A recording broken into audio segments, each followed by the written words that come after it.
you like to introduce yourself?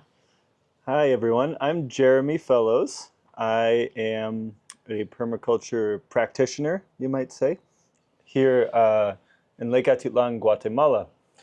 I have been studying and applying permaculture for over 10 years now. Taught a lot of courses over those years, especially here at the lake. And now I am sort of a professional designer and installer of many different kinds of systems, usually focused around water management and I guess land management or construction thereof.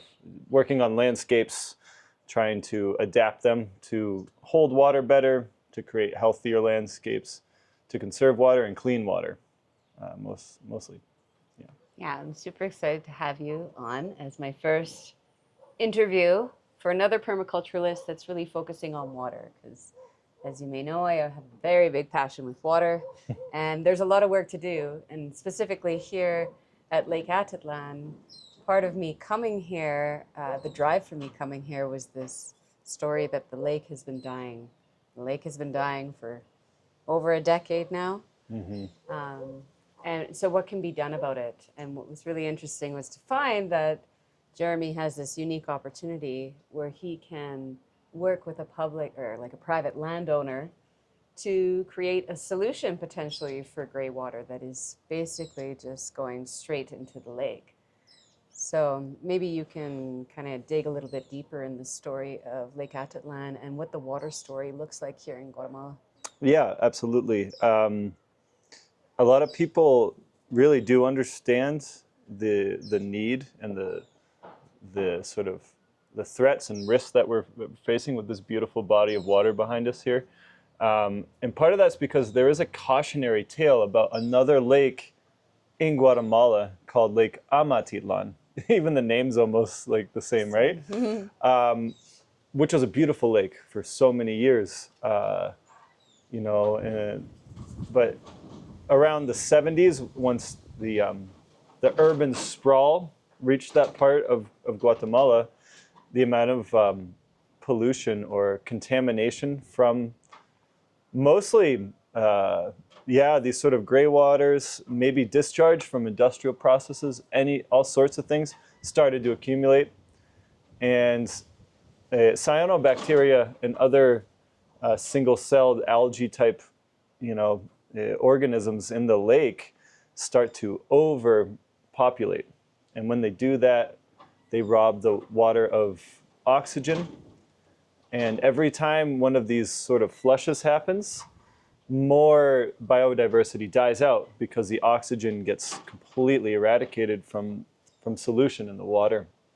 And that happened a number of times in Atitlan, and at this point it's completely dead, meaning that all that exists in it is basically algae, and it's like green. It's just green water, and you might not notice it from the shore. It might look kind of blue, but then when you get up close, you're like, oh yeah, not swimming in that. Yeah. And unfortunately, it does not reverse very easily. In fact, we don't see many cases of it actually happening on our time scale. On a geological time scale, yeah, these things end up kind of reverting back to a natural place. But with the presence of humans doing what they do and being careless about it, these systems tend not to recover very easily. Especially a lake like this that has no real outlet, i.e. there's no outflows, there's no rivers pulling the water out, and all the water that comes in is through precipitation. There's no exterior sources like rivers or other things feeding into it, and there's no way for it to leave. And so that means that we have a serious case of accumulation that goes on in these kind of bodies of water, right? Mm-hmm. Yeah, and there's something absolutely mystical too that I found out about the lake too, is that it rises almost 8 meters somehow, randomly, occasionally. Is this true? It's chaotic. It's a bit chaotic. It's like, because there's no outflow, it does just kind of fill up. But then it goes through cycles where it empties back out again. And there's many different theories about why it does this, but it is a bit mysterious. It's a mysterious lake. There's many mysterious things about it. It's very deep. It's the deepest lake in Central America. And because it's so deep, we don't know what goes on down there. And one of the theories is that over time, there is sort of like places that water can leak out of the bottom. There's probably fissures, and maybe there's cenotes or limestone tunnels that maybe even connect the lake to other bodies of water. Some people even say that it works its way out to the ocean eventually. Very possible, but we don't really have a lot of evidence to prove a lot of this. But one of the theories is that over time sediment clogs up these fissures and tunnels where water can escape, and so it starts to fill up, right? Or actually, sorry, it's the opposite. When there's a big storm, like one of these really crazy storms where a lot of water rushes into the lake itself, it will clog up those fissures. But over time, they start to loosen out and the water starts to recede. And that's what we're looking at right now, is that we haven't had a storm in a very long time. So a lot of the sediment has kind of pushed out of the way, and the water is be able to find its way out at the very bottom. But it's a very complex process. And so there's no real like exact cycle to it or real pattern. As well, we've only been able to scientifically observe it for the last, we'll call it century or century and a half. So no one really like 100% knows as far as I've seen. Yeah. Yeah, and what you were saying too is when a storm does come, and if you haven't had one in a long time, then the water's almost black. Oh, right? yeah. And just full of garbage. And yeah, that's definitely a big problem here in Guatemala. There's the garbage absolutely everywhere. Correct. Where is there any garbage collection? Like, what does that story look like? Because the garbage that's in the waterways really affects, especially this project that you're currently working on. Yeah. But maybe you can expand a little bit on the garbage story of Guatemala. Yeah. I don't have to get too deep. But. Yeah, we won't go super deep into solid waste, or maybe plastics, we'll call it. So yeah, I mean, Guatemala is got serious infrastructural deficits, we'll say, especially here on the lake, because we're in very rural part of Guatemala, and you can probably see just in this video how steep the landscape is. Oh. So we don't have flat areas to do landfill kind of work. We don't have processing areas. We barely have roads getting in between everywhere, right? So you can imagine that it's quite a difficult task. And I'll speak for municipalities. They don't have the resources necessarily to do this, because even if they did have a pickup system, where do we put it? Right. And so a lot of it comes down to incinerating trashes, unfortunately. So that's a big issue, and it's another great opportunity, as far as I can see, something that we can maybe work together with communities and find ways of dealing with it without incorporating large companies that would either burn it or who knows what. I mean, if there are ways to reutilize some of these solid wastes, I think that it could be a really interesting project. But for me, the bigger concern, and I'm not trying to downplay the solid waste going into the lake, because that does cause a lot of problems, and it's unsightly, and it makes people care less. When they see trash, they see something that shouldn't be valued. When they see trash covering something like a lake or a piece of land, people just dump more on it, or say, oh yeah, that's nasty, I don't want to touch that, and they stop caring about it, which is really sad, actually. But the bigger concern for me is the liquid waste problem. And you mentioned one of the issues being that when the first rains come, because we're in an area where it doesn't rain for 6 months, and then we get this, just all of the rain for the entire year in like 3 or 4 months. And the first couple rains just kind of purge and clean everything off of the landscape. And so during the dry season, what kind of happens is that people wash their clothes in the barrios, and they don't really have anywhere to sink it into the ground, so it flows over land, and a lot of the sludge that kind of dissipates from it or sublimates out starts to collect in these crevices and little gullies and other places. And there could be like layers of this stuff that's accumulated over the dry season, and then the first rains come, and boom, the whole lot of it just dumps right into the lake, right? And this is the scariest thing, because all of those dissolved nutrients, and I'll just call them nutrients because we can call it contamination, but really it's all stuff that actually could go back into the soil and become a resource, you know, for the biology, for the ecosystems in the soil. But when it accumulates and then discharges into the lake, it's very chaotic, and there's no way for sort of diverse life to actually be able to deal with so much discharge of all of this solid liquid waste going into the lake at once. And that's exactly when these algal blooms occur, is when large amounts, more than the system can kind of deal with at once, go in, and then these blooms happen and this eutrophication process happens, and you can see a lot of fish die and other things when these things happen, and you can even see it from via satellites, this sort of flush happening in the lake. So that for me is very, very concerning, because every year it can get worse, and every year the system gets a bit more debilitated, right? Anyways, Yeah, that was a long answer. No, that's great. It gives our audience, you know, a lot of background information into why things are the way they are, and the process around these algae blooms and the effects of it, how they start and what they lead to. Right. But I feel like it inspired you to do the kind of work that you do. So maybe you can start to talk about that a little bit. Like, where did you get started with Waterworks? Yeah. Okay. So basically, I've always kind of worked with private landowners. And at first, it was sort of concerned citizens that a lot of them were foreign, actually. And, you know, they moved into town, and say, for instance, they have a piece of land, and, you know, there's like other households above it. And I was mentioning that people, when they wash their clothes and stuff, they don't really have a capacity for all that water. And so they toss it into the gully. And this guy owned a piece of land with one of these gullies on it, and he loved the piece of land, but he was like, man, he's like, this is just kind of gross. What do I do? And like, you know, he's like, should I go after my neighbors? And I'm like, well, look at the situation. They don't have enough of their own land to actually use the water or treat it in any way.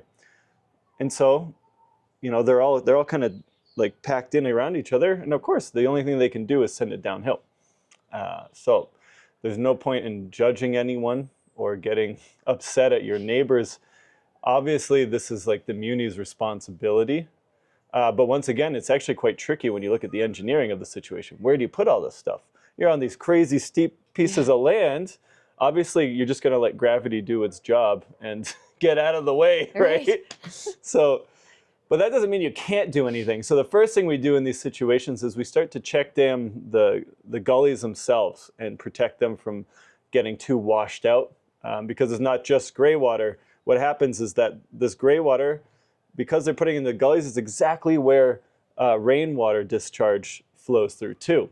And so what we want to do is first control the downward flow of the water, and then separate out all of this gray water from normal rainwater.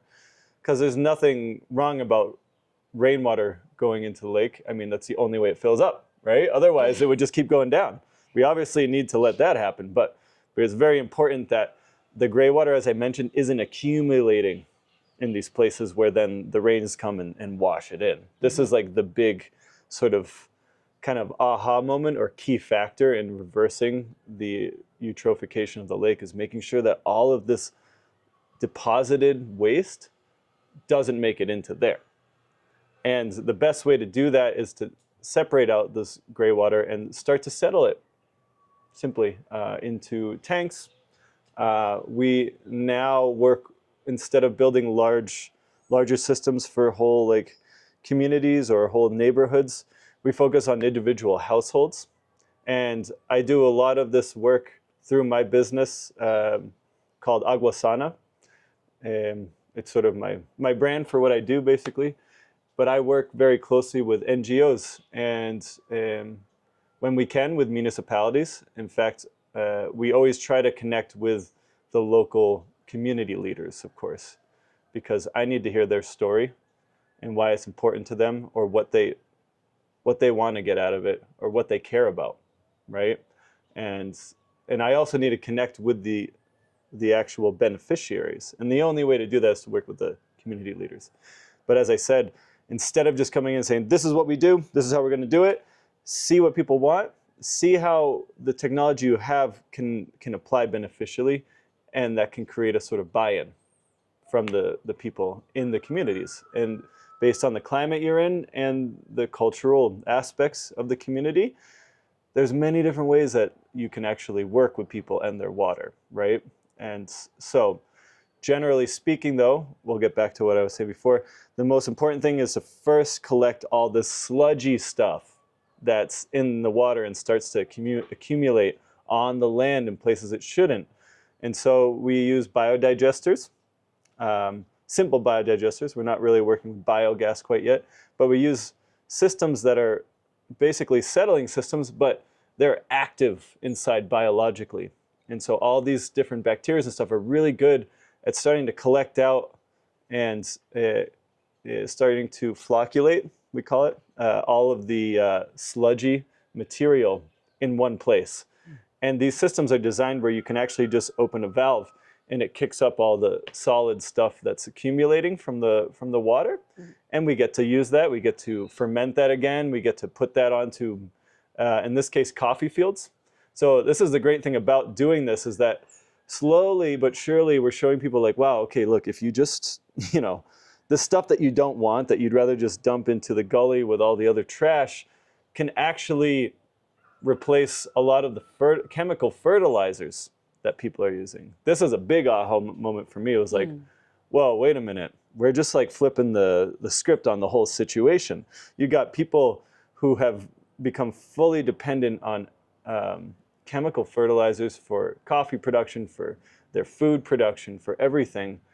And then you've also got a waste stream, that's sort of happening simultaneously. And all of it is affecting the lake. It's not just the gray water, actually. The agrochemicals in some places are a bigger concern because there's less populations, but there's more agriculture going on, right? And so there's a whole mosaic of problems around water usage on this lake. But the cool thing is that by thinking about our design properly, we can target multiple problems with these kind of solutions. And so now we're kind of at this point where we've got systems where we're collecting all the sludge and we're drying it out and we're incorporating it into organic matter and we're building compost with it. And now we got to get more buy-in. Hey, look, you can use this to grow coffee with. Hey, look, you can use this in your agroforestry production systems. Hey, look, you could apply this to your pastures. You can apply it in many different ways. We have to get to the point where we'll actually be able to apply it to growing actual food. Of course, there's a big process in that. So like, well, wait a minute, isn't this contaminated and blah, blah, blah. And it's like, when you break it down, all these soaps and stuff that are in detergents, they all break down to very simple elements. The same stuff that we see in fertilizers, right? And in compost, that's very well charged with biological elements that are great for producing food. In this case, it might be a little more charged than a normal compost, let's say, right? But it's, for me, it's like, whether or not it's technically organic or not is not the point for me. It's more that we can actually derive a resource from a waste product and we can apply it in places. Yeah, no one really does organic labeling here anyways. And so if we can find a way to get it from not depositing there, and if we can create a buy-in system for people to utilize it, then I'm all for it, to be honest. It seems like the much lesser of evils, and let's not try to nitpick the situation, right? And so apart from collecting out the sludges and going through that whole process, we have a really cool process where we can actually start to convert the water into an irrigation resource for landscapes, right? And this is when it gets really fun, right? Do you want me to get into that now? Or? Sure, yeah. Okay. No. All right, so next part of this whole process is, so first we've cleaned out A lot of times we have to clean out solid waste like plastics you mentioned, very first step, right? Then we slow the water down, start to collect sand out over here, sludge out over there. Once we've got it relatively clean, we've done the pre-treatment, we can now send it into biological systems that utilize plants to do the next phase of cleaning, right? And in this phase, we're actually going to percolate the water through different layers of materials. And it could be sand and gravel, usually gravel first. And sometimes we send it down from above and filter its way through. But when we do plant systems, we actually push the water up through below using gravity. And so I do a lot of my work on steep properties, partly because they're marginal and no one wants them for anything. We have to it's such a tricky job doing this because we have to get buy-in. We have to get people that have land, local community members that have lands that they don't know what to do with. And the funny thing is we're usually using the land that the rest of the community is throwing their trash on. Yeah. So we go, once again, we're like, okay, look, we're going to come in here. We're going to deal with the wastewater. We're going to deal with all the diapers and nasty stuff that people are throwing around. We're going to turn it into a beautiful landscape, right? We're going to terrace it out. And we're going to create all these treatment systems. And we're going to use specific plants on different phases of the treatment. But eventually it will go to your cash crop, which is usually coffee, right? So you got a lot of people trying to grow coffee. Unfortunately, though, they have no irrigation. And so coffee will survive, but it's not going to produce well. So we get two great resources out of building these elaborate systems. One is this fertilizer. Two, water, irrigation for the crops that the people are trying to grow on the land that, once again, before was completely covered in trash and people were just dumping their wastewater through. We've converted the whole system around to becoming something that's actually productive for the landowner. So we're realizing that, if we look at these kind of marginal landscapes that are being mistreated, there's a great opportunity for buy-in. Because people are going to be like, well, yeah, anything's better than this, so let's give it a shot, right? Yeah. And they're usually very, very happy with the results. And once again, we have to really see what people want. So, when we suggest okay, we're going to send the water through a bog filter, which is using aquatic plants, we say, do you guys what would be a useful crop for you? In some scenarios, we actually can grow reeds in this. And people here use reeds to produce a lot of different things. I'm trying to, there's these mats that people grow, that people weave the reeds into, or other kind of products like that. And so we can grow reeds in these systems for that. Another one is different kinds of flowers that we can grow in these treatment systems if there's enough sunlight, right? And actually we can design these bog filters or artificial wetlands, we call them, to grow just about anything. It's just about how much soil we put in above the water that's passing through the system, right? And once you study it enough, doing these plant treatment systems, you realize that it's a form of hydroponics, basically. And just like in regular hydroponics, you're sending water in that's charged with all of this nutrients. Like if you send water that's clean into a hydroponic system, the plants can't really grow, right? So think about that same concept, soilless plant production, but instead of using all these chemical fertilizers for the hydroponics, we're just using dirty water and plants that can kind of grow off of anything. And then a good example of this would be bulrushes or papyrus, or the lake rushes that we have here, the native one called tulle, all of which can be used for different things. But there are also loads of flowering semi-aquatic plants like canna lilies and calla lilies. Once again, if we add a bit more soil above everything, we can grow just about anything, and we can allow that sort of the water below to wick up into the soil level above it, right? Now, it might be hard to grasp all of these design elements that I'm mentioning, but maybe we can share some of these tutorials that we were looking at before, so that people can understand a bit more about how it works. Anyways, from there we've already done another stage of this.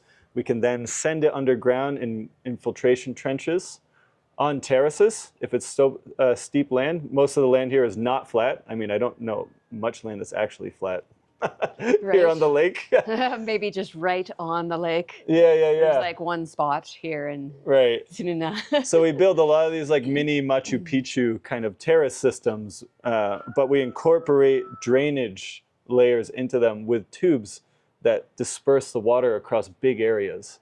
And it allows people to grow kind of whatever they want. But the great thing about it is that everyone's washing their clothes all the time. Yeah. And that was a big concern at the beginning, right? It's like, oh, this just constantly flowing water. Oh, this is so hard to deal with. And now it's like, whoa, this is constantly flowing water. This is kind of awesome. Yeah, right? It's just, you're saying the same thing, but with a different intonation. Yeah. And it's like, now that we've figured out the steps needed to get it to a place where it's harmonious with the landscape, it is like, whoa, this is a blessing. We can do kind of anything we want with it. And it's funny having this relationship with the landowners and kind of seeing going, oh yeah. And then seeing them kind of like start to believe more in what we're doing. Because at first they're just like, well, if you guys could just like pick up the trash and carve some access ways for me, I guess I'll be happy. But I don't really understand what you're doing. And then by the time you get done with it, they're like, oh, I get it now. And they're like, you see them tending their land more, planting more coffee, planting more trees, planting more fruit trees for their family. Taking care of the land, as opposed to just getting frustrated and getting angry at their neighbors and feeling a bit down and out about it. So in a nutshell, that's kind of what I do with Aguasana, and so we're able to kind of hopefully in one fell swoop tackle a bunch of different social and ecological issues that we're facing. Yeah, and the social issues are great as well here. There's such an influx of foreigners living here, right? And amongst the locals. And I don't need to get too much into that, but like, I think there's an opportunity in a lot of the people that are coming here. Lake Atitlan is known worldwide, even just some of these locations for all these yoga studios and whatnot. There is a lot of people with a lot of money that come this way. And I think they do end up, finding land here and wanting to stay. Yeah. But maybe they're not here a lot of the time. Like, do you see a lot of foreign investment go all the way through, or do you see a lot of foreign investment kind of like start and then stop? Like, what does that picture look like in terms of new people coming to the area and the effects of that going on with, it gives a lot of people jobs, I'm sure, that are from here. And it seems to be that most people want to employ the indigenous people first. Of course. And foremost. Well, yeah, and yes. I guess the answer to that is yes. And people formed these really interesting relationships with the local community, mostly because they don't even speak the same language, which I think is really funny, but that people develop these very close relationships. There's such a tight connection because it's sort of like the people love this place, obviously, or they wouldn't buy land here. They've fallen in love with it. And so they've got this piece of land that they kind of maybe didn't even realize that they were getting themselves into buying it. But they realize that the land and the people are inseparable. So a lot of times what happens is people get a piece of land, but they almost immediately find a family, a sort of host family, And as you go through the process of owning land here, you realize that you're still just a guest. And you realize more and more that the people that have lived here for generations are sort of your hosts, and you develop this kind of respectful relationship. And honestly though, I see this happen way more than disharmonious relationships between the locals and non-local people here. But basically, as you mentioned, people aren't usually here year-round, the foreigners. But that's a part of the reason why they develop this connection to families here, is that they build out new areas on their land for people to live on that don't have the resources to build another family unit. Once again, I mentioned everyone's kind of clustered together because resources are low, security is an issue, and so everyone's kind of tucked into each other up in the barrios. And no one really wants to live that way. There's a lot of contamination from all the smoke from the fires happening, from all the the water that's being dumped around, which by the way can breed a lot of very harmful diseases for people in these areas too, and so the local community is very happy to receive the money that's coming in from outside, but they also get to build their own little home inside of another piece of property, and they're happy to tend the land as well because they do that anyways. And as I said before, it's like I probably won't be here forever either. And so I see my property and our lives here, I'm very appreciative of it, right? And the relationships we have here. But I also know eventually this is just going to go back to where it was. And I think everyone kind of gets that on a certain level. It's like, this is Mayan land, and it will always kind of be Mayan land. And if you don't realize that, you probably shouldn't live here. Yeah. But people do, they leave because they feel like they didn't understand that, and they feel, I don't know what the word is, deceived maybe by their own sort of, their reality wasn't in line with what's actually going on. And I try to tell people that when they're here too. Like, you do realize that, you're just, even if you own land, you're still just a guest here. That's how it works, And that's all it comes down to. But as long as everyone's happy and you build a good relationship with your community, most people here are very appreciative of having, these newcomers and this sort of diversity in these areas. Yeah, and you can really see it in the land. I know when we were walking, we went and did some site tours. We're here on a PDC right now. Yeah. And we've done some site tours to some of the projects that he has, and some raw land that hasn't been really touched. And it's almost like you could still see these terraces, like ancient terraces already built into the land. Totally. Everywhere. So it's just beautiful to think, the one piece of land that we're looking at, one of the students' land, it's like he just needs to go there and reveal what's already in the land. Instead of having to go in there and terrace the land himself, it's like terraced by ancient people. Right. And it's planted by ancient peoples too, right? You can see these giant trees, fruit trees and whatnot that are there, and it's like... Yeah, it's just like seeing where beavers build dams, or where animals, make their way across the landscape.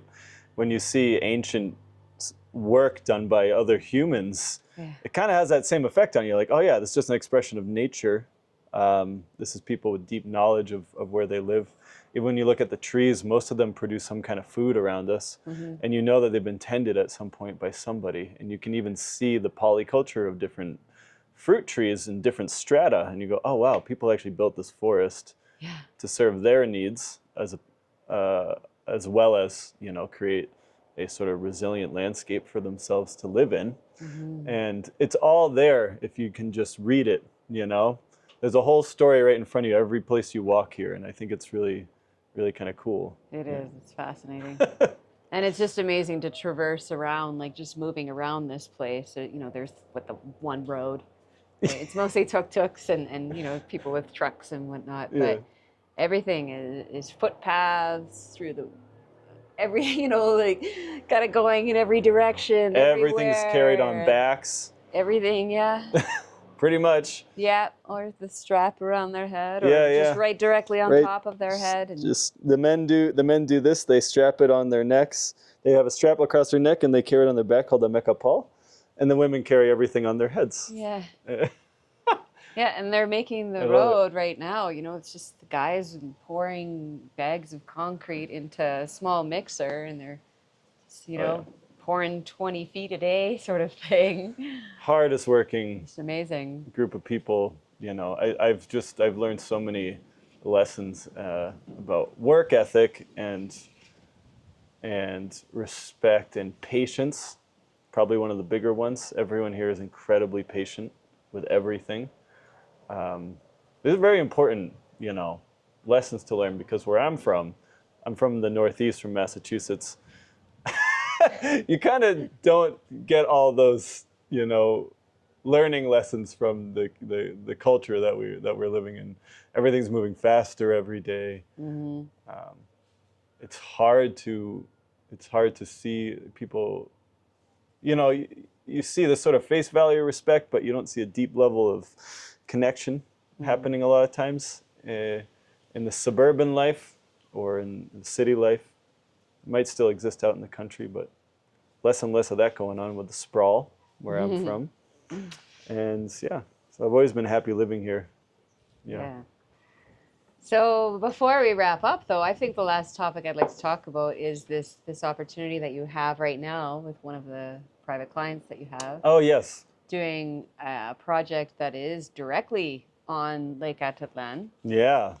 Maybe you could talk a little bit about what they were hoping for initially, and you know what was the story behind that, and where you'd like to take that. Yes. So let's see. I work for a lot of different people here on different capacities. I'm always all right. What do you need? And we kind of figure it out. And so I helped this hotel a bit. They wanted me to plant some sort of climate appropriate plants in their gardens. So I kind of planted out and landscaped the whole area around the hotel. And since then I've been helping them with whatever they kind of need. But the manager, who's one of the shareholders, called me one day and said, "Ooh, I got this very exciting project. Come and look at it." And we go, and it's just right down by the dock. There's a piece of land right there. And she's like, me and the shareholders, we've decided to take out a lease, a 10-year lease on this piece of land. And we want to build a beach club. And we're going to have some glamping tents. And we're going to put a pickleball court and a yoga deck. And it's going to be great. All the people from the hotel will have a nice little lakefront area to hang out. And we can also include people from the town, because the dock's right there, great access. There's a local youth group that work in the hotel next door, so she wants to collaborate with them. I'm like, very cool. You're trying to connect with the community. It's not just some posh beach club. Very nice, you know, like really nice lady, by the way.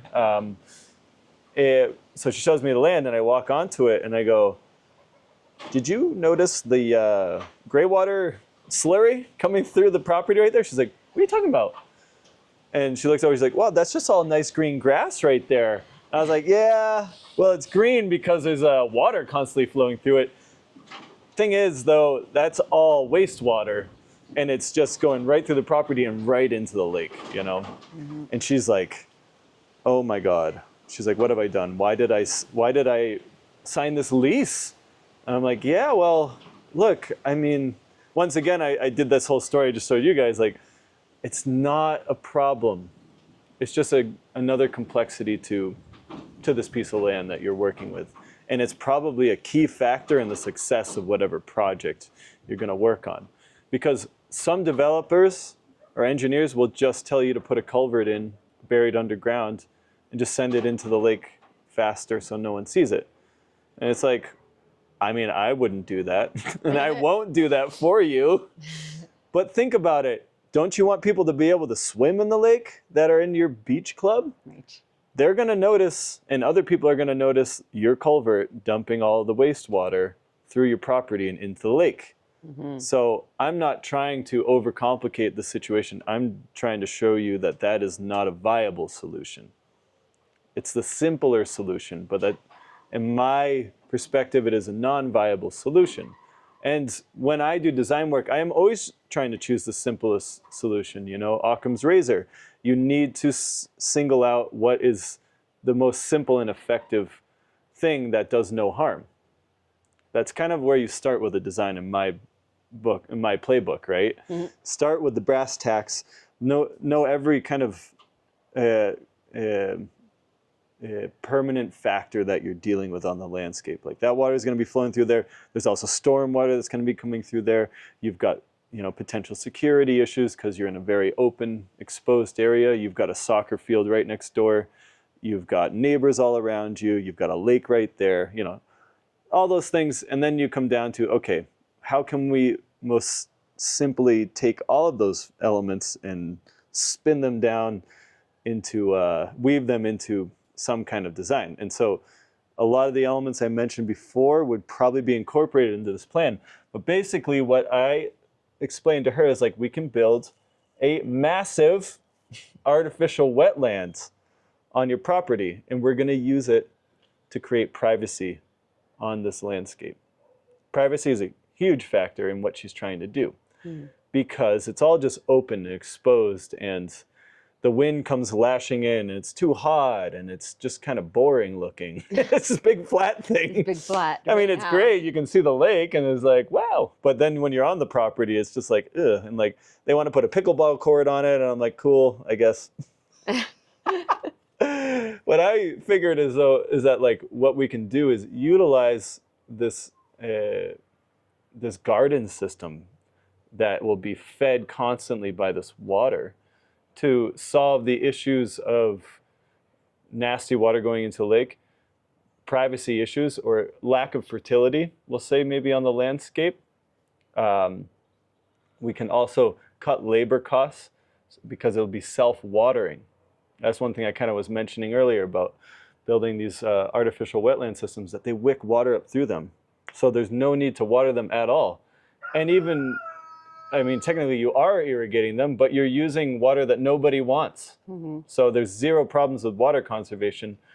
And really what we want to do is build this thing big enough where it'll never over accumulate.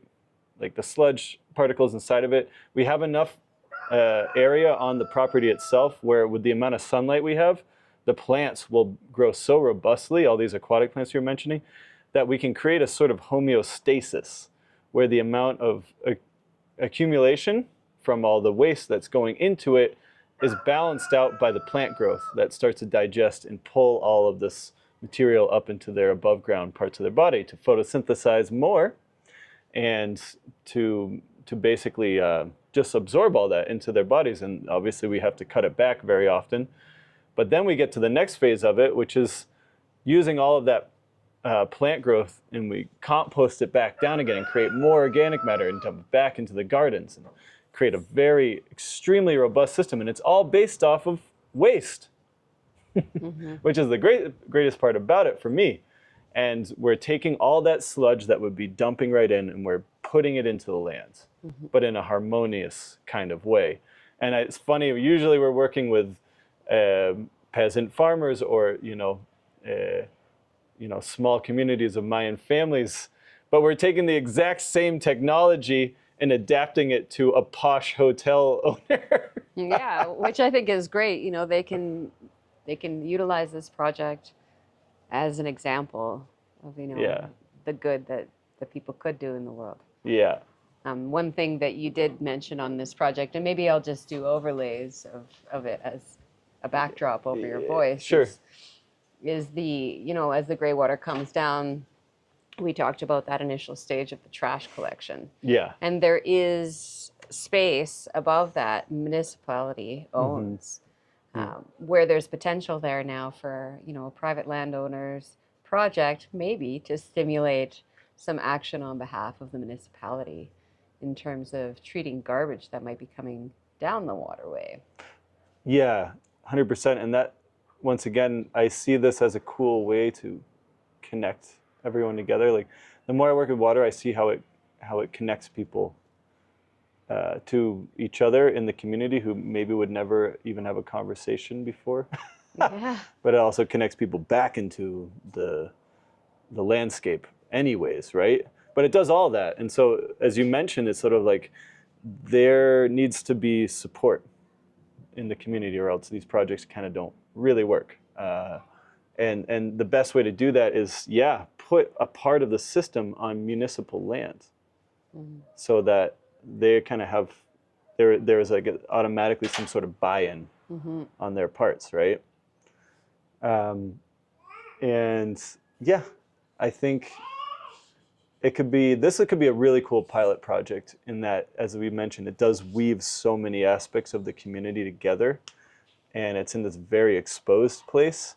And I think utilizing someone like Neil with his social media capacity, he's done this before where he brings attention to these issues on his platform, on media platforms, and it actually reaches the municipalities, and it's way more effective than calling their office every day, because they see that narrative and they see people talking about this thing and they can't stop thinking about it at night, mm-hmm. as opposed to you constantly badgering their office and you're just another complaint and a whole file box of, of people, complaining to them. Whereas if you build this sort of cool story, they kind of fall in love with it.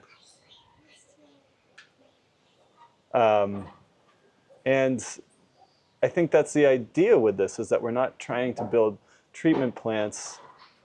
We're not trying to just help out people in their households grow more food. We're not just trying to clean the lake. We're not just trying to grow more forests. We're trying to do all of that at once with one design, right? And that seems like too much, but it's not. It's actually quite simple. It's just, once you consider all those things, the most obvious plan comes out, emerges. Yeah, I think that's the idea, right? Amazing. Well, I really appreciate the work that you're doing and would love to help in any way that I can. Oh, I'm sure you will, Lindsay. Yeah. I'm sure we'll keep talking. I do want to make one shout out to Water for Life, the NGO that I work with. Been working with them for years. They've been making water filter donations, or donation-based water filter systems for households that don't have clean water. Wow. They started doing that, and then I, of course, sold them on my crazy idea, and they've been helping support me with this project for many years now. So if you care about this, feel free to donate to their website or reach out to us personally if you want to get involved. And yeah, I'll let you take it from there. Yeah, well, and how can people find you?